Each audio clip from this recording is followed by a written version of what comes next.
Olá, meu nome é Diego Nunes, esse é o nosso devocional. Se você é novo por aqui, seja bem-vindo, se inscreva no canal, deixa seu comentário, seu joinha, compartilhe essa mensagem e ative o sininho para receber todas as notificações. Hoje eu quero trazer uma reflexão a respeito de Judas Iscariotes. Livro de Atos, capítulo 1, versículo 15. Naqueles dias, levantou-se Pedro no meio dos irmãos. Ora, compunha-se a assembleia de umas 120 pessoas, e disse: Irmãos, convinha que se cumprisse a escritura que o Espírito Santo proferiu anteriormente por boca de Davi, acerca de Judas, que foi o guia daqueles que prenderam Jesus, porque ele era contado entre nós e teve parte nesse ministério. Ora, esse homem adquiriu um campo com o preço da iniquidade, e precipitando-se, rompeu-se pelo meio, e todas as suas entranhas se derramaram. Isto chegou ao conhecimento de todos os habitantes de Jerusalém, de maneira que em sua própria língua esse campo era chamado Aceldama, isto é, campo de sangue. A pergunta aqui é: o que levaria alguém que foi escolhido para ser um dos 12 apóstolos de Cristo ter um fim tão trágico? Geralmente costumamos ver o Judas de frente, olhando nos olhos dele e talvez em algum momento até apontando o dedo de reprovação para ele. Mas hoje quero propor algo diferente, pois o que aconteceu com Judas poderia ou pode acontecer conosco. Judas era quem administrava os recursos para a propagação do ministério de Jesus. O Senhor Jesus o colocou nesse cargo porque sabia de sua habilidade administrativa, porém, Judas parece não estar muito decidido em seu coração de que lado ele está. Satanás não resiste a uma brecha, mas ele também não tem pressa. Aos poucos vai alargando essa brecha até que ela se torne grande o suficiente para ele se manifestar. Eu digo brecha porque quando eu estou com Cristo, ou parece que eu estou com Cristo, mas na verdade eu poderia usar uma linguagem mais próxima, que é estar em cima do muro. Precisamos decidir de qual lado nós estamos.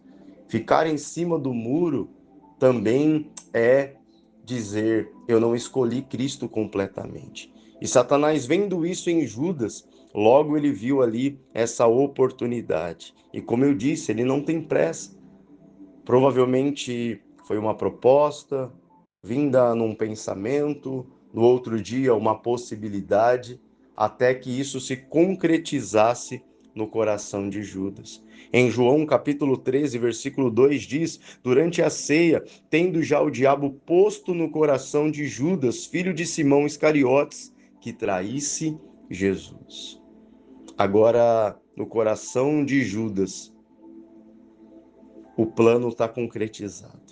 Ele vai trair Jesus.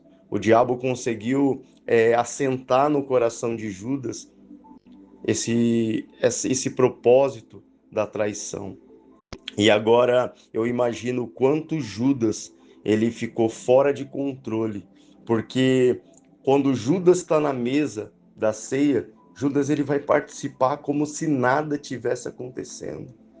Dali ele sai, entrega o itinerário de Jesus para os líderes judeus e para que no momento da prisão os judeus soubessem quem era Jesus por conta da, da, da escuridão, por conta deles estarem vestidos muito parecidos, e Judas chega até Jesus e dá um beijo no Senhor Jesus. E aquele beijo não era um beijo de adoração. Aquele beijo não era um beijo de quem estava arrependido, mas era o beijo da traição. Era o beijo de quem tinha deixado Satanás encher o seu coração. Era o beijo de quem estava se despedindo de Cristo. E você sabe o que aconteceu depois. Assim que Judas beija o Senhor Jesus, Jesus é preso e vai começar uma sessão de tortura. Essa história nos obriga a um exame detalhado da nossa vida. Como está a sua vida com Cristo? Faça um exame hoje. Quero te fazer algumas perguntas ou colocações. Primeiro, será que você já se decidiu? Será que você já escolheu o lado certo? Será que você escolheu a Cristo e está agarrado a Ele? 2. Satanás sempre tenta nos oferecer algo pequeno em troca da eternidade.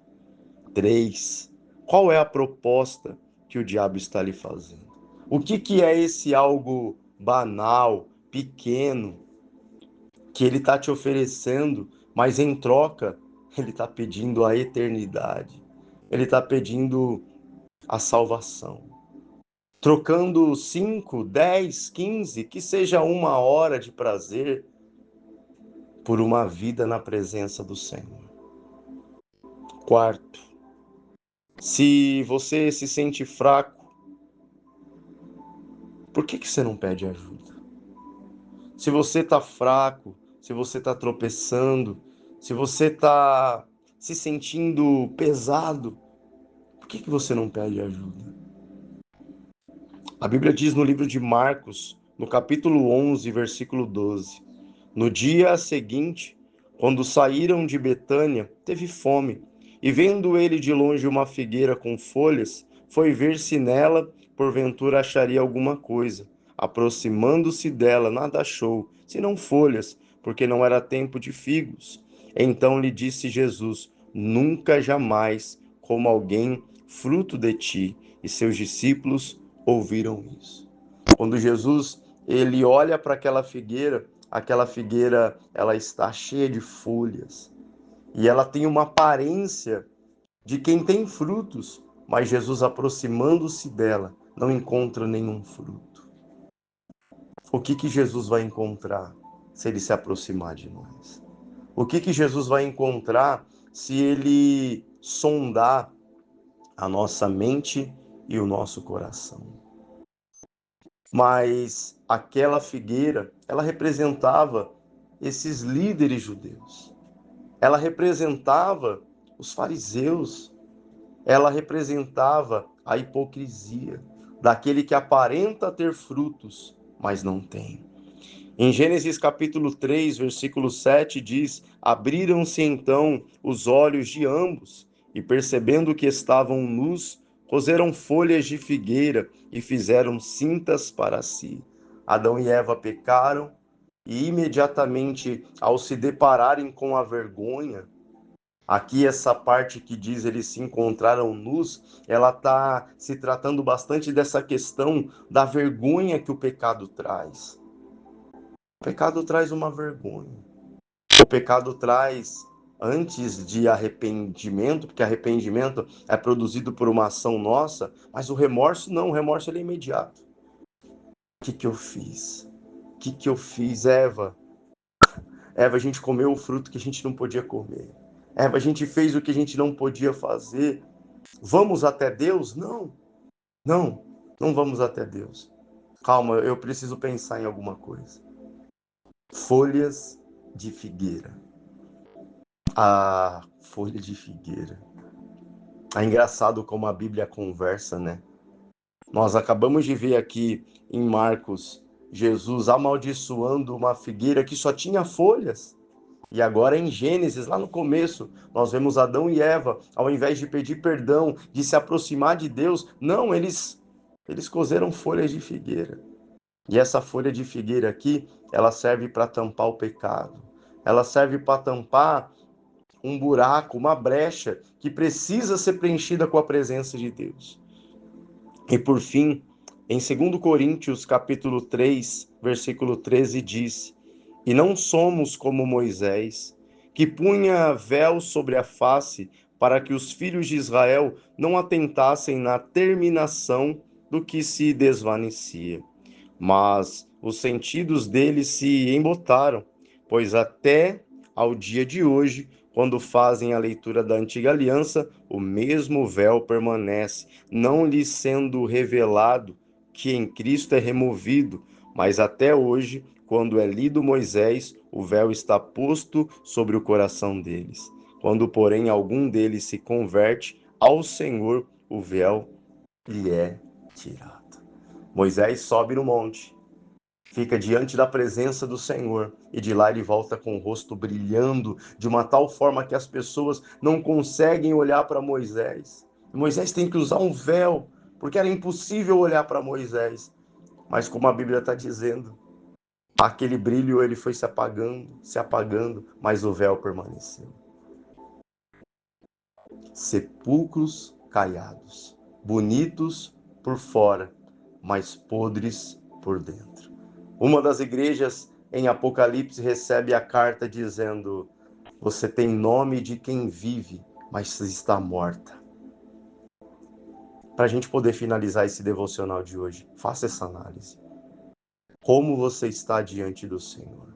Se você está fraco, se você tem recebido uma proposta do diabo, se você tem sido tentado a desistir, a desanimar, mas por fora nada disso tem sido visível, isso não é aparente, mas essa palavra ela está te mostrando que Jesus, Deus, o Espírito Santo, eles sabem o que está acontecendo com você e ele está de braços estendidos para tirar você dessa estrada perigosa que pode te levar à perdição.